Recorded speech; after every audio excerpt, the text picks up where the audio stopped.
rental property accounts actually have to be done prepared under accountancy principles nowadays. And there are two scenarios you need to bear in mind.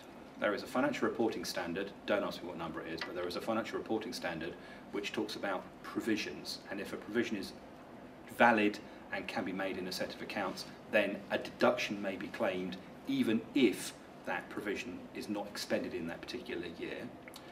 Secondly, there was a firm of lawyers called Herbert Smith, I think it was, my colleagues are nodding, which is also always helpful, who took a case a few years ago on this very subject where they said, well look, we have a quantity surveyor's report that says we need to do a certain amount of work to our office premises, but we're not going to do it until the next year, but we've actually committed to do the work now. So we're going to commit to do the work in January, but we won't actually incur the money expenditure until June, and therefore in that case that was also deductible in the earlier year.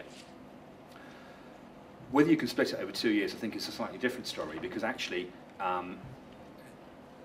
you could only split it if actually you're incurring the liability over those years. So the liability should fall where the where the repair really is due. So if you can have a contract to do a certain amount of work in one tax year and then a certain amount of work in another tax year, that will probably be the way of doing it. So you'd need to sort of do it in a sort of structured way rather than anything else. I mean, if you make a loss in 1 year, you can of course carry it forward to the next year.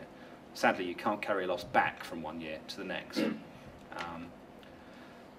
Interestingly, I have a couple of clients who are landlords and very higher rate taxpayers, so 50% taxpayers at the moment, and they are scouring their properties at the moment with the fact that the tax rate drops on the 5th of April. They're going through their property portfolio at the moment just to make sure if there's any work that needs to be done this side of the 5th of April to take advantage of getting tax relief at 50% versus only 45% after the 5th of April 2013 when the tax rate drops again.